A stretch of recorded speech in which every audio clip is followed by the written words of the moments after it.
नाज़रीन, अमेरिका का middle east का दौरा और जो इन्वेस्टमेंट्स, जो आर्म्स डील हुई, उसकी जवाबी जो यलगार है वो आना शुरू हो गई है।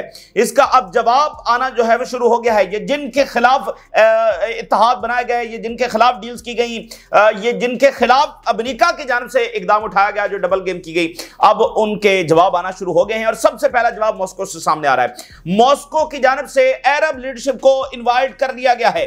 ये मॉस्को अरब पहला समिट जो है वो होने जा रहा है। ये बहुत ही तारीखी इनविटेशन है जो आ रहा है। और ट्रंप के मिडिल ईस्ट रीजन लीव करने के 24 घंटों के अंदर अंदर, 24 घंटे भी अभी मुकम्मल नहीं हुए, उससे पहले पहले प्यूटन की जानिब से अरब लीडरशिप को बुला लिया गया है। और ऐसा नहीं है कि अरब लीडरशिप जो है वो तवातुर के साथ मॉस्को जब विजिट करती है। ये पहला रशियन अरब समिट जो वो होने जा रहा है। यानी अमेरिका ने यहां पर जो इकदाम उठाया है, अब उसका जवाब जो है वो आना शुरू हो गया है। और दूसरा जवाब जो है वो ईरान से आया है। ईरान ने मुकम्मल तौर पर अमेरिकी डील्स को रिजेक्ट कर दिया है। ईरान की जानिब से अमेरिका का ये जो नया इकदाम है मिडिल ईस्ट पर अपना तसल्लुत मजीद कायम रखने के लिए, इसको मुकम्मल तौर पर रिजेक्ट कर दिया गया है। और अरबों को मैसेज दिया गया है कि वो अमेरिका के इस तसल्लुत को रिजेक्ट करें।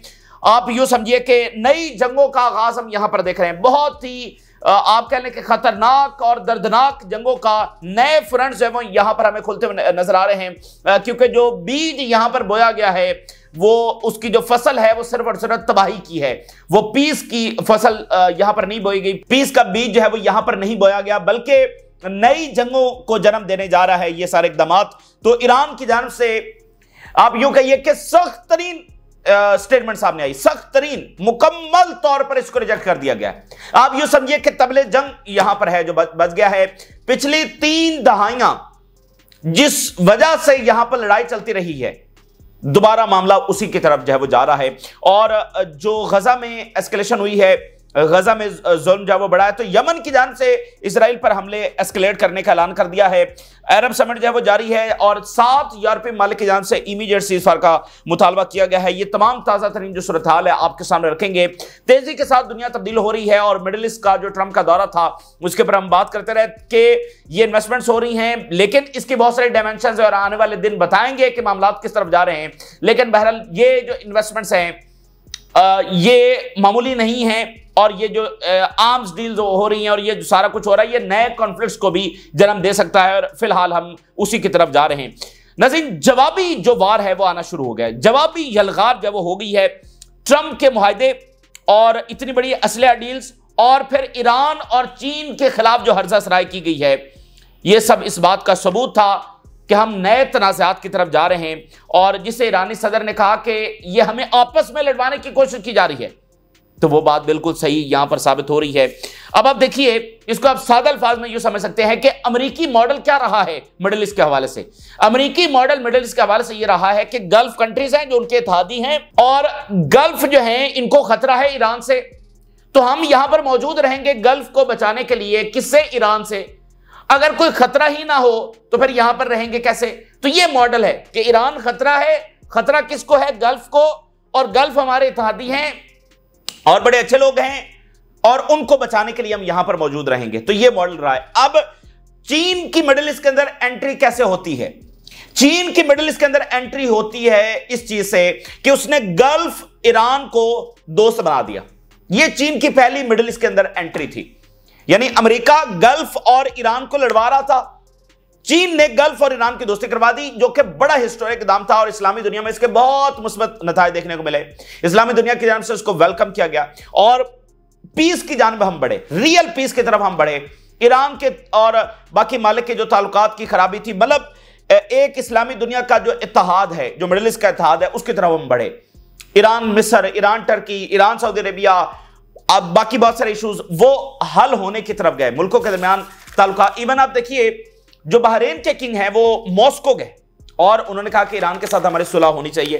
तो वो जो पुराने तनाज़ात थे वो सुलह की तरफ गए। यानी ये इस्लामी दुनिया के हवाले से बहुत बड़ा इकदाम था जो चीन की जानिब से उठाया गया।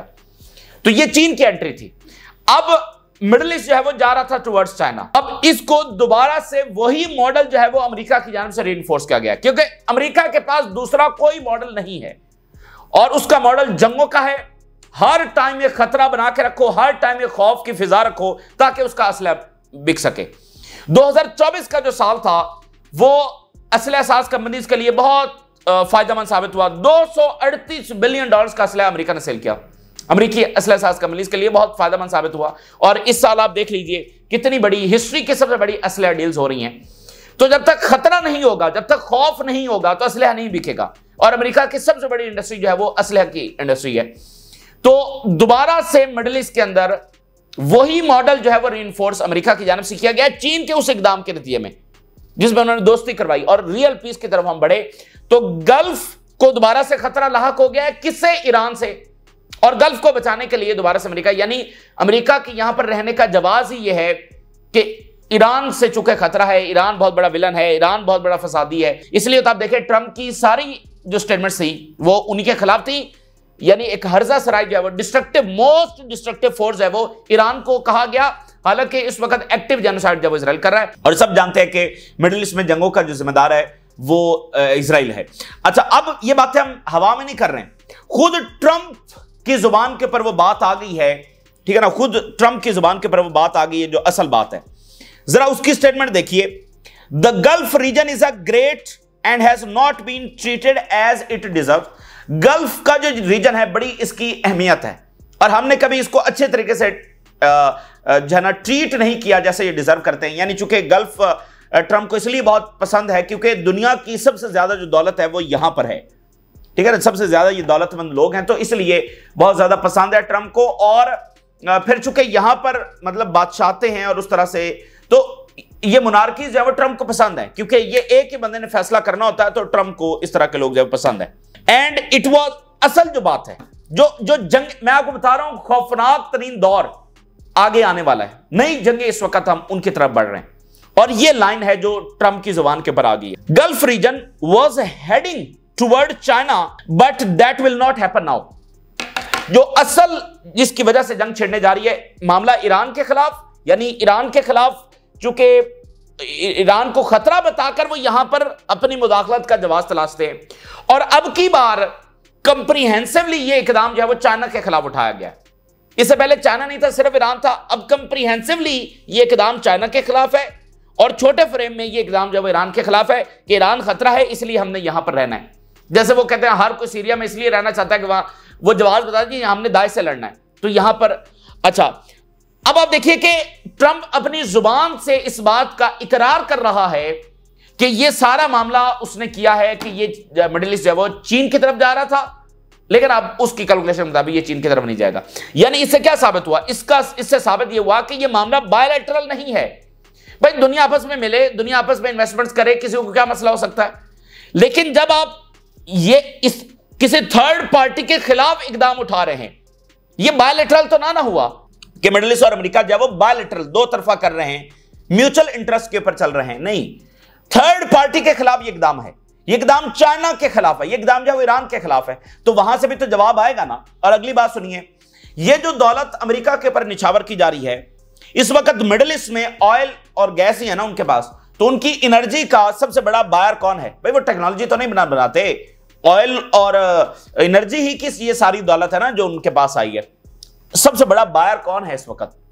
अमेरिका नहीं है जिसके ऊपर वो ये दौलत निछावर कर रहे हैं। इस वक्त मिडिल ईस्ट की एनर्जी का सबसे बड़ा बायर चाइना है। आप पैसा चाइना से कमा रहे हैं और मतलब आपकी इकोनॉमी का बहुत बड़ा हिस्सा डिपेंडेंस है वो चाइना के ऊपर खड़ी हुई है। और ट्रंप तो यूरोप से कह रहा है कि वो भी जो ऑयल और गैस खरीदते हैं, जो एनर्जी खरीदते हैं मिडिल ईस्ट से, वो भी हमसे खरीदो। ट्रंप तो उधर इनके खिलाफ उल्टा ये इकदाम उठा रहा है और सबसे बड़ा बायर जो है वो चाइना है। तो आप जहां से पैसा कमा रहे हैं, मतलब चाइना ये आसानी से होने देगा कि उसके खिलाफ ये सारी चीजें इस्तेमाल की जाए? यानी देखिए ना कि ट्रंप ने अनाउंस कर दिया कि ये इकदाम उसने चाइना के खिलाफ उठाया। ये हमारी कोई बातें नहीं है भाई। ट्रंप अपनी जुबान से इस बात का इकरार कर रहा है कि ये इकदाम उठाया ही, और ये सब वाज़ेह है कि हम जब ट्रंप ने ओथ उठाया था तब भी सारी रिपोर्ट्स आपके सामने रख चुके हैं। अगला जो मैदान जंग है वो एशिया बनने जा रहा है, क्योंकि अमेरिका जो है वो अब एशिया में आ रहा है। क्यों? क्योंकि चाइना को कन्फ्रंट करना है। चाइना जो राइज कर रहा है ये अमेरिका को कबूल नहीं है। अमेरिकी हेजेमनी को सबसे बड़ा थ्रेट जो है वो चाइना से है। तो ये जनाब इन्होंने, यानी ये कोई पीस, स्टेबिलिटी, इसके लिए इकदाम नहीं उठाया गया है। और पीस का तो सबसे बड़ा लिटमस टेस्ट जो है वो गजा होना था। भाई गजा का सीज़फायर होता तो सबसे पहले तो ये टेस्ट था ना, सबसे पहला इम्तिहान या सबसे पहला लिटमस टेस्ट तो ये था कि गजा का सीज़फायर होता तो सबको पता चलता कि हाँ वाकईतन जो है वो कोई पीस का इरादा। गजा में बमबारी हो रही है तो पीस का तो यहां पर कोई मामला ही नहीं है। असल जो चीज है वो तो इन्फ्लुएंस की वॉर है जो यहां पर छेड़ दी गई है। अब इसकी जो जवाब आने शुरू हो गए हैं, पहले प्यूटन से आया है, फिर ईरान से आया है और यहां से आया है, तो इसका मतलब यह है कि चाइना से आया है। अच्छा, अब मैं प्यूटन से जो स्टेटमेंट आई है बड़ी इंपॉर्टेंट है। विद इन द 24 आवर्स, अभी 24 आवर्स पूरे नहीं हुए, प्यूटन की जानिब से तमाम अरब लीडरशिप को बुला लिया गया। सिर्फ गल्फ को नहीं, तमाम अरब लीडरशिप को मॉस्को जो है वो इनवाइट कर लिया गया है। यह बहुत ही हिस्टोरिक इनविटेशन है।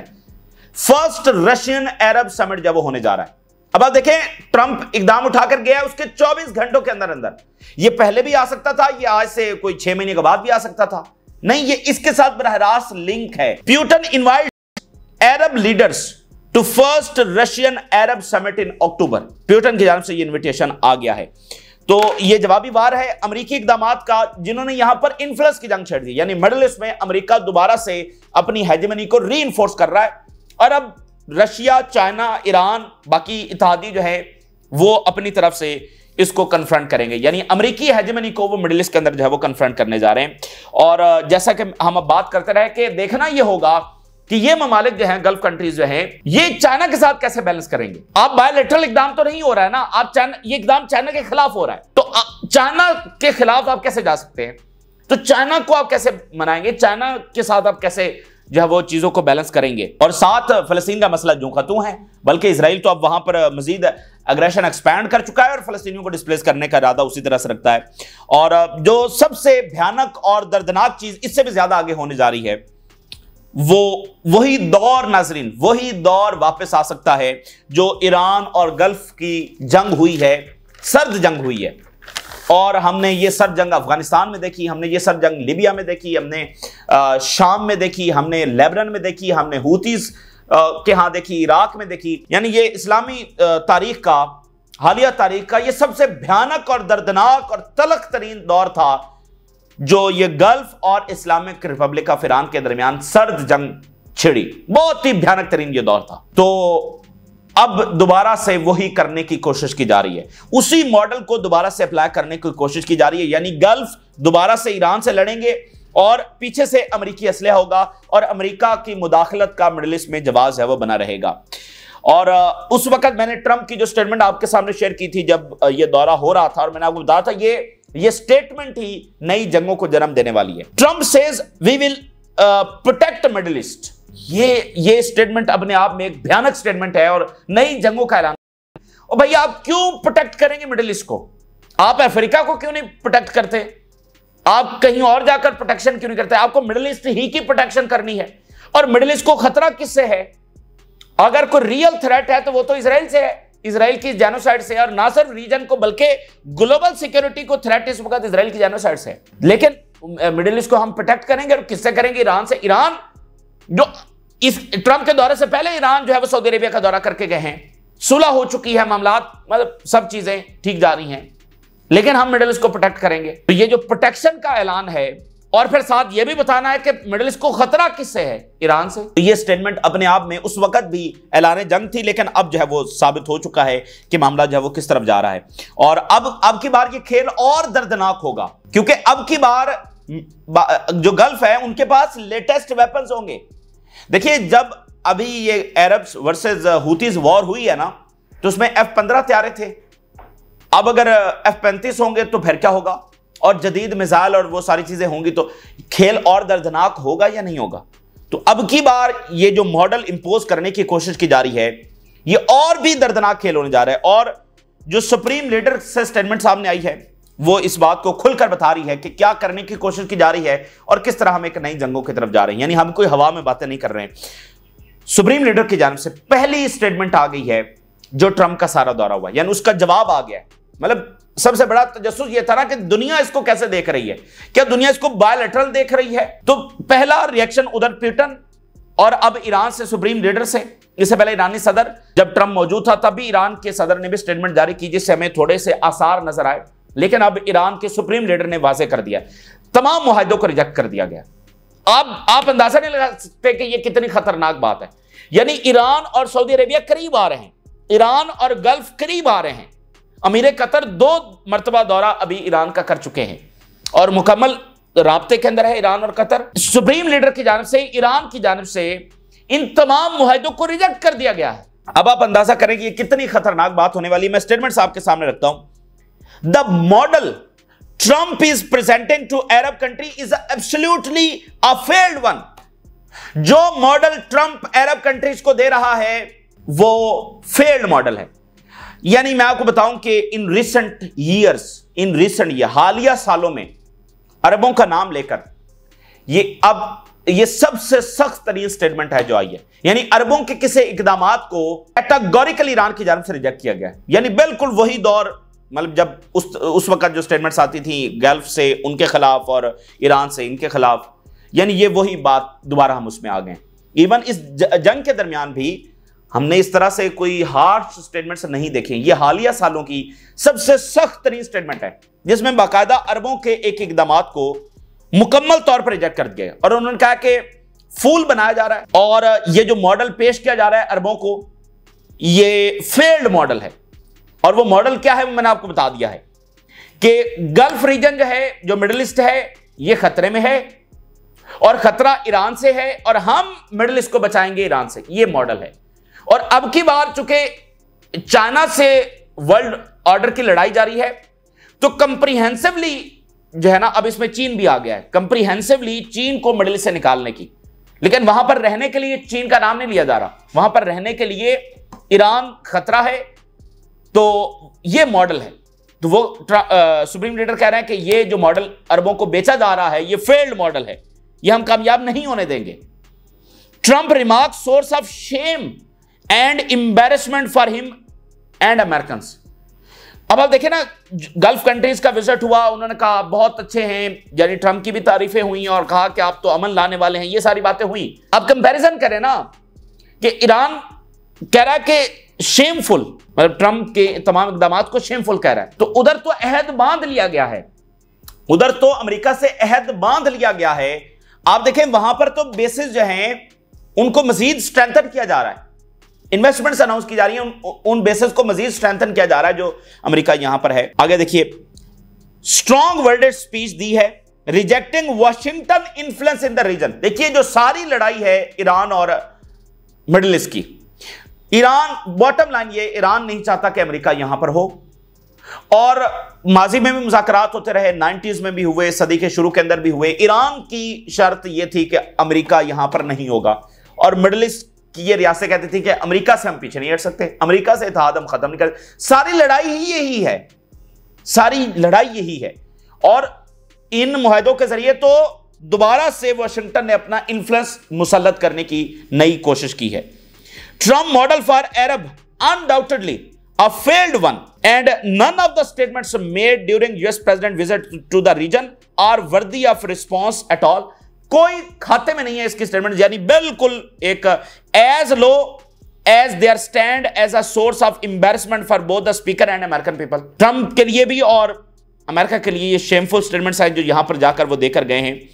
ट्रंप ऑन एडमिशन, ये लाइन बड़ी इंपॉर्टेंट है, मैं आपको बता रहा हूं इन सालों में इससे ज्यादा सख्त बात ईरान से मिडिल ईस्ट के खिलाफ, अरबों के खिलाफ नहीं हुई है। ट्रंप ऑन एडमिशन, अपनी जुबानी एतराफ किया है ट्रंप ने that Arab states would not survive more than 10 days without US support. 10 दिन ये रियासतें नहीं रह सकती अमेरिका की अगर मर्जी ना हो। It is the US that keep standing, ये अमेरिका की वजह से कायम है। तो सुप्रीम लीडर कह रहे हैं कि ये कितनी शर्मनाक बातें हैं, मतलब वो खुद अपनी जुबानी उनके सामने कह रहा है कि हैसियत ही को नहीं, ये तो हमारी वजह से तुम कायम हो, ठीक है। और determination of the region's people would eventually compel the United States to leave and it certainly will। ऐलान जंग है, तबले जंग है जो यहां पर बजा दिया गया है। हम बिला वजह इस पर जोर नहीं दे रहे, आपके सामने सबूत हम रख रहे हैं। तबले जंग यहां पर बज चुका है और उसका आगाज अमेरिका ने किया है। पहले इस जेनोसाइड की ग्रीन लाइट, फिर ये वाला इकदाम जिसमें वो अपनी जुबानी कह रहा है कि हमने किस किस के खिलाफ ये इकदाम उठाया है, ये बायलैटरल ना हुआ, इनके खिलाफ इकदाम उठाया गया। और अब ईरान कह रहा है कि हर सूरत के अंदर अमेरिका को इस रीजन से लीव करना होगा। तो कैसे लीव करेगा मुझे बताइए। अरब्स ने इन्वेस्टमेंट का ऐलान कर दिया है, उनकी बेसिस यहां पर और स्ट्रेंथन होंगी। वो अमेरिका से असलहा खरीदेंगे और ईरान इसको कबूल नहीं कर रहा और कह रहे कि अमेरिका हर सूरत में निकलेगा। यानी जो लड़ाई थी, जो असल लड़ाई, जो मुद्दा था, वो मुद्दा लौट आया है। यहां पर एक ऐसी सूरत हाल बन रही थी कि अमेरिका का इन्फ्लुएंस जो है वो मिडिल ईस्ट में कमजोर हो रहा था, और जैसे खुद ट्रंप ने माना कि मिडिल ईस्ट जो है वो टुवर्ड्स चाइना जा रहा था और अमेरिका का यहां पर इन्फ्लुएंस जो है वो कम हो रहा था। तो और इसी दरमियान आपको याद है, हम वो स्टेटमेंट्स आपके सामने रखते थे कि ईरान बार बार मिडिल ईस्ट को कह रहा है कि हमें यहाँ नेवल इत्तेहाद बनाना चाहिए, पर्शियन गल्फ की सिक्योरिटी हमें खुद देखनी चाहिए, हमें किसी थर्ड पार्टी की जरूरत नहीं है। तो ये सारी दहाइयों की लड़ाई यही थी कि अमेरिका यहां पर नहीं होगा, और इन्होंने अहद बांध लिया है। ईरान कह रहा है कि हम इसको कबूल नहीं करते और हर सूरत में अमेरिका को यहां से निकालेंगे। तो ये क्या है? ये वही प्रॉक्सी वॉर है जो 3 दहाइयां हमने देखी और बड़ी दर्दनाक थी, बड़ी खौफनाक थी, वो दोबारा से लौट आई है। अब ना अरब, वो तो ऐलान कर चुके हैं ना, उन्होंने क्या उनके सामने ये नहीं था? उनकी जानिब से तो ऐलान कर दिया गया है और ईरान ने भी ऐलान कर दिया कि हम इसको रिजेक्ट करते हैं। तो फिर क्या होगा? दोनों घर बैठ जाएंगे। तो उसका नतीजा जो है जंगों की सूरत के अंदर निकलेगा। तो बड़ी अफसोसनाक ये सूरत हाल इस वक्त क्रिएट हो गई है और उधर गजा में अग्रेशन जो है वो एक्सपैंड हो चुका है। अच्छा, ईरान जो है वो अनवेल करने जा रहा है अपना नया डिफेंस सिस्टम, और ये थार्ड की तरह है और ये बैलिस्टिक मिसाइल जो है उसको भी इंटरसेप्ट कर सकता है, और ये थार्ड जैसे अमेरिकी डिफेंस सिस्टम है उसकी तरह ये ऑपरेट करता है। तो ईरान अपनी ताकत बढ़ा रहा है और उधर से अब जदीद असलहा जो है वो गल्फ कंट्रीज को मिलने जा रहा है और अमेरिकी फौज जो है वो उनको ट्रेनिंग देगी।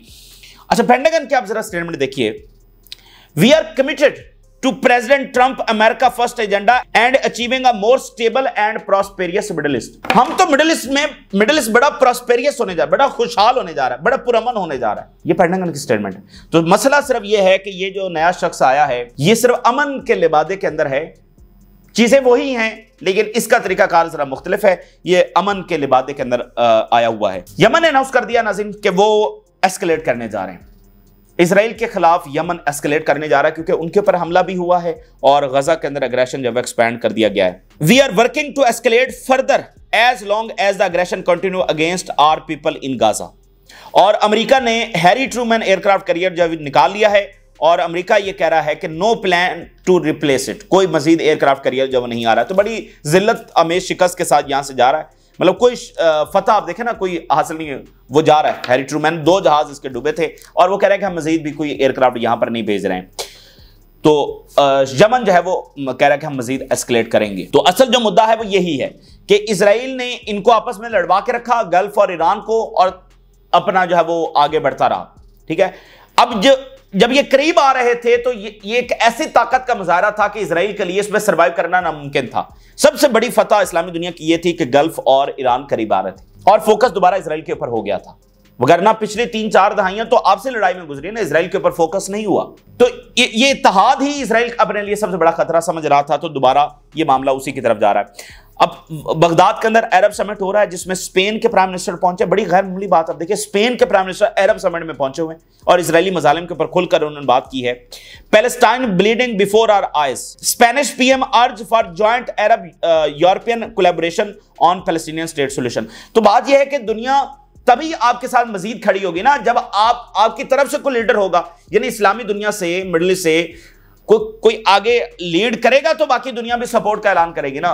अब स्पेन इससे ज्यादा क्या, फौजें उतार दे इसराइल के खिलाफ, पर डिप्लोमेटिकली वो इतना कर रहे हैं। उनके वजीर आजम, फॉरेन मिनिस्टर भी नहीं, वजीर आजम आपके अरब समिट में आ रहे हैं, खुलकर इसराइल के मजालिम की बात कर रहे हैं, तो और दुनिया क्या करे। तो यह है कि इधर से कोई खड़ा होगा तो दुनिया, तो बहुत सारे मालिक है जो सपोर्ट की बात कर रहे हैं। कतर के अमीर जो है वो बगदाद पहुंचे हैं और इसी दरमियान जो सीरिया के अल शरा हैं वो नहीं गए बल्कि फॉरेन मिनिस्टर गए, क्योंकि इराक से जो है ना इसकी आप कह लें कि ऑपोजिशन हुई है, क्योंकि अल शरा जो है ये अलकायदा में था और ये इराक ही के अंदर कैद रहा है और अलकायदा कुछ इराक में किया तो अल शरा को वहां पर इनवाइट जो है नहीं किया गया और फॉरेन मिनिस्टर जो है वहां पर शिरकत कर रहा है। इजिप्ट के जो प्रेसिडेंट हैं और जो सोमालिया के प्रेसिडेंट हैं उन्होंने अच्छी बातें की हैं और उन्होंने कहा कि मतलब रियलिटी यही है।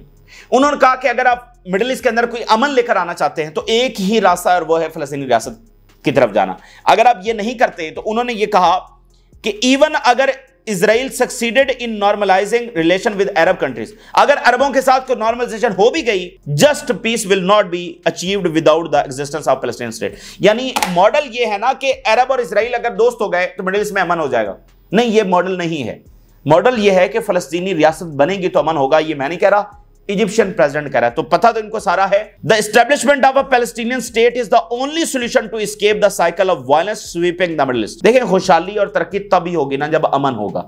तो अमन तब तक नहीं हो सकता जब तक फलस्तीनी रियासत न बन जाए। सोमालिया के प्रेसिडेंट कह रहे हैं the Palestinian issue is a true test for Arab nation in united ranks. असल जो टेस्ट है वो फलस्तीन के हवाले से है कि हम किस हद तक जब वो सपोर्ट कर पाते हैं अरब नेशन का। उनको जो सरफराजी है दुनिया में वो तभी हासिल होगी कि जब वो फलस्तीन का मसला हल करेंगे। तो ये इस वक्त की ताज़ा तरीन डेवलपमेंट्स है जो आपके साथ शेयर की। आप अपनी राय से जरूर आगाह करें। जिन लोगों ने चैनल को सब्सक्राइब नहीं किया उनसे रिक्वेस्ट करेंगे चैनल को जरूर सब्सक्राइब कर लें। इजाज़त दीजिए, अल्लाह हाफ़िज़।